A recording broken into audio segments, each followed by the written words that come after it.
রোহন কই এখন?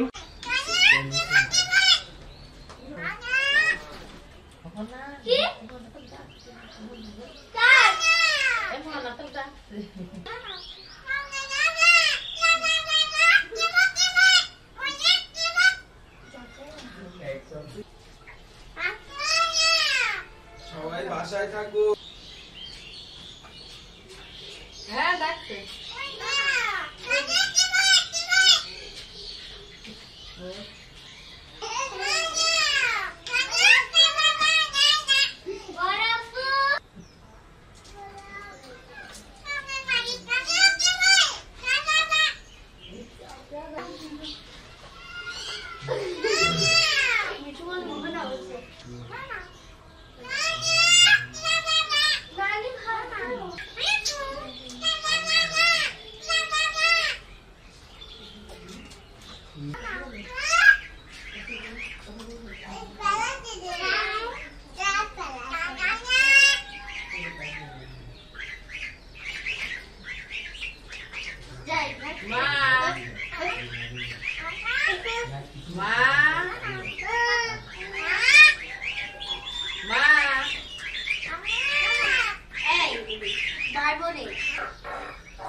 আমি রোহান, আমি কলকাকলি মাধ্যমিক বিদ্যালয়ের নবম শ্রেণীর একজন ছাত্র।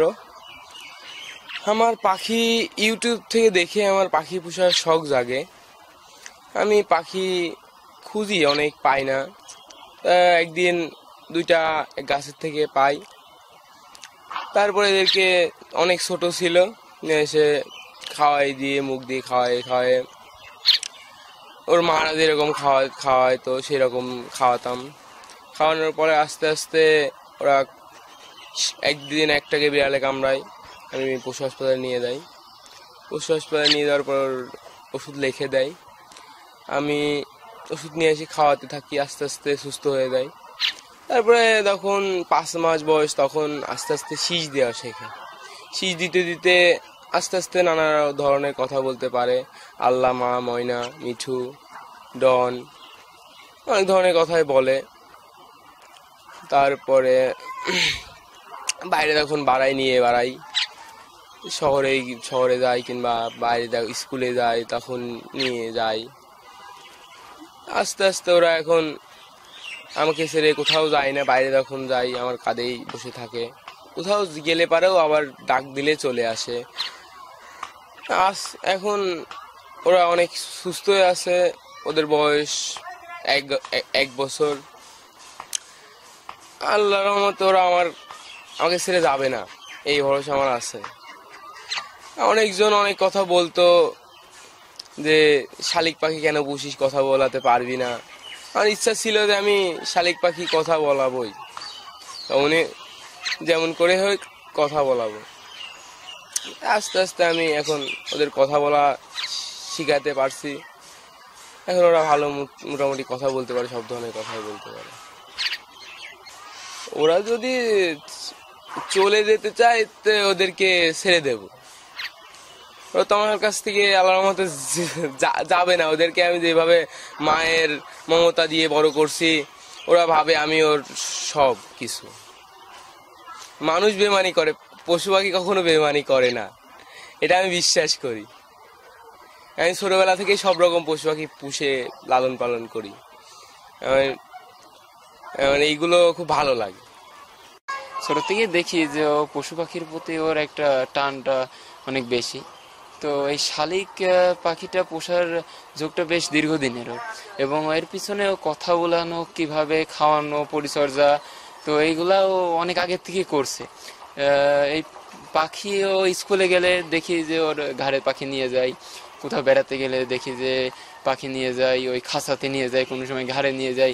আবার ওই যখন সাইকেল চালাই তো দেখি তো সাইকেল ওর ঘাড়ের পাড়ি থাকে, পাখিরা ওড়ে না, আবার উড়ে এখান থেকে ওখানে বসে, আবার ওকে দেখলে ঠিকই ওর ঘাড়ে চলে আসে, তো ওর মুখের খাবার খাই। তো সব মিলাই দেখি যে পাখিটার পিছনে রোহানের পরিশ্রমটা অনেক বেশি। ওর অবসর সময়ের পুরো অংশটাই পাখির পিছনে হতে।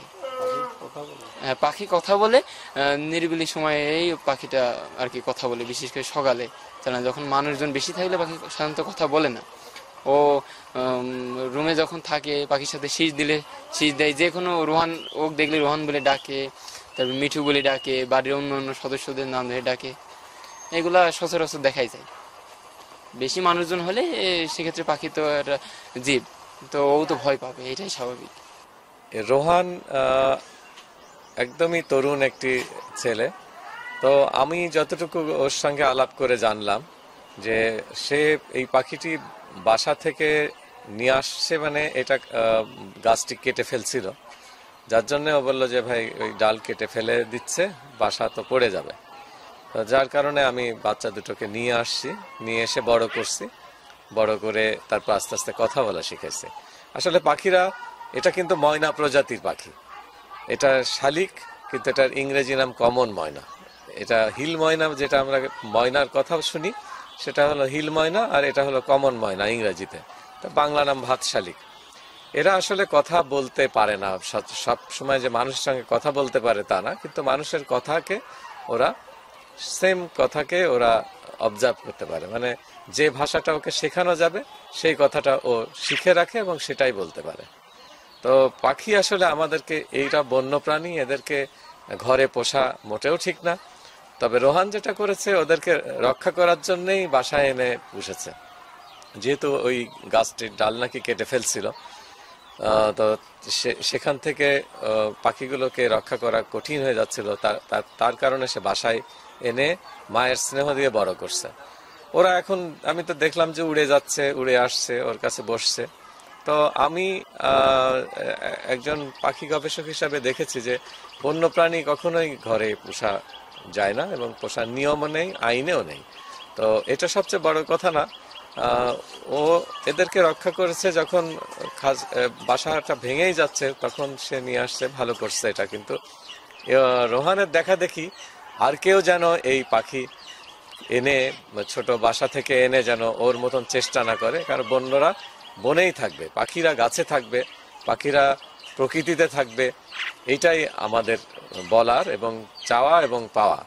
আর এখন যেহেতু ও বাইরে গিয়ে আর খেতে পারবে না বা খাওয়া শিখবে না, যার জন্য রোহানের কাছে আছে, এবং রোহান তো ছেড়েই পুষতেছে। তো ওদের আর সেই প্রজনন দিকটা ওরা হারাবে যদি এরকম খাঁচাবন্দি থাকে। তা আমরা আশাবাদ ব্যক্ত করি পাখিরা প্রকৃতিতেই থাক। আর রোহান তাদেরকে রক্ষা করে ছোটবেলা থেকে বড় করেছে, এটা অবশ্যই ভালো কাজ। কিন্তু আমি এটাই বলবো যে পাখির ছানা ধরে এনে বন্য পাখিকে যেন কেউ পোষ না মানায়, এটা আমার জোর দাবি থাকবে। আর রোহানও যেন আর নতুন করে কোনো পাখি এনে না পোষে। সম্ভবত এরকম পড়ে যদি থাকে কোনো পাখি কোথাও, সেটাকে এনে তাকে সুস্থ করে প্রকৃতির মধ্যে ছেড়ে দেয়, এটা আমার কাম্য। আমার ছেলেটা ছোটবেলায় থেকে ওই ছোট পশু পাখি দেখলেই খুব খুশি হইতো। আর ছোটবেলায় মুরগির বাচ্চা নিয়ে এত খেলা করতো, ছোটবেলাতেই পছন্দ করে পশু পাখি। তারপরে একদিনও ছোট বাচ্চা পাখি দুটো নিয়ে আসলো, আমি কত রাগ করলাম যে ওই পাখি কি বড় হবে না কথা বলতে পারবে, এ গায়ে পশমই ছিল না। আস্তে আস্তে বড় হয়ে গেল, তখন কথা বলা শিখলো। এখন আপনার আস্তে ও বলে যে কথা বলবেই, প্রথম শীষ দেওয়া শিখলো, তারপর আস্তে আস্তে এখন মা মা বলে, মা কি এমন জোরে জোরে বলে পাড়া প্রতিবেশীরাও শোনে। মাক ডাকে, অহনা মোহনাক ডাকে, রুহানেক ডাকে, তারপরে আপনার হলো আল্লাহ আল্লাহ বলে, অনেক অনেক কথাই বলে, সারাদিন কথা বলতেই থাকে। কিন্তু সামনে মানুষ আসলে তখন একটু কথা বন্ধ হয়ে যায়। এই কথাগুলো শুনে আমার এখন এত মনে ভাল লাগে যে আমার ছেলেটারও আশা পূর্ণ হয়েছে, কথা শেখাবে, কথা বলবে। এখন কথা শিখে আমারও ভালো লাগে, ওরও ভালো লাগে। ও খাওয়ায়, ও গুম পরিষ্কার করে, ও কোনো সময় ই করে না, মানে মনে ঘৃণা করে না। ঘাড়ের উপর বসে খাওয়ায়, ঘাড়ের উপর পায়খানা করে দিস, খুব ভালো লাগে ওর। ও বলে যে আমার পাখি কথা বলে, আমার খুব ভালো। আর তো আমরা শুধু ময়না পাখির কথা বলে, তো শালিক কথা হ্যাঁ বলে? তাই তো, শালিক পাখি আমি তো কোনদিন জানতাম না যে শালিক পাখি কথা বলে। টিয়া পাখি কথা বলতো, আমি যখন ছোট ছিলাম তখন আমার মার বাসায় টিয়া পাখি ছিল, কথা বলতো, সবার নাম ধরে ডাকতো, বুবুরে ভাত দে আমাকে বলতো দেখলি। যে এখন এই শালিক পাখি যে কথা বলা শিখেছে, এটি আমার খুব ভালো লাগেছে। আবার আমার হইলো মনে হয় ও একটা আমার ছেলে মেয়ের মতোই, খুব ভালো লাগে। আমি ওই বাইরে রান্না করি, বলে মা কি এমন ধরে বলে, আমি বলছি তুই অত ডাকছিস কেন, ডাকিয়ে যায় সারাদিন মা মা বলে। আবার বলে নানি, জোরে জোরে সবাই শোনে যে পাখি যে এত সুন্দর কথা বলে। এগুলো প্রতিবেশীরা আশেপাশে যারা যায় তারা বলে যে তারা যাওয়ার সময় যা দাঁড়ায় দাঁড়াই শুনি শুনি শুনি তারপরে যায়। একদিন যদি পাখি আমি কোনো জায়গায় যাই, আসি তাড়াতাড়ি সামনে আসি, এসে দেখি যে পাখি কী করছে। আবার রাতে যখন আমি ওই ওই বারান্দা সব ঘিরে দিই, বাতাস লাগলে ঠান্ডা লাগে যাবে না, তখন ডাকি, তখন হ্যাঁ হ্যাঁ এরকম কি উত্তর নেই, ওই কথা যে বলা যায় তার উত্তর দেয়। আর ছোটো আমার নাতিনটা এসে বলে এখন নাটু কি, ওরাও তখন ওইভাবে বলতে লাগে। তো ওরা যে মানুষের মতো এই ময়না পাখির মতো এরকম করে কথা বলবে এখন ধারণাই করতে পারেনি যে এরকম কথা শিখে যাবে।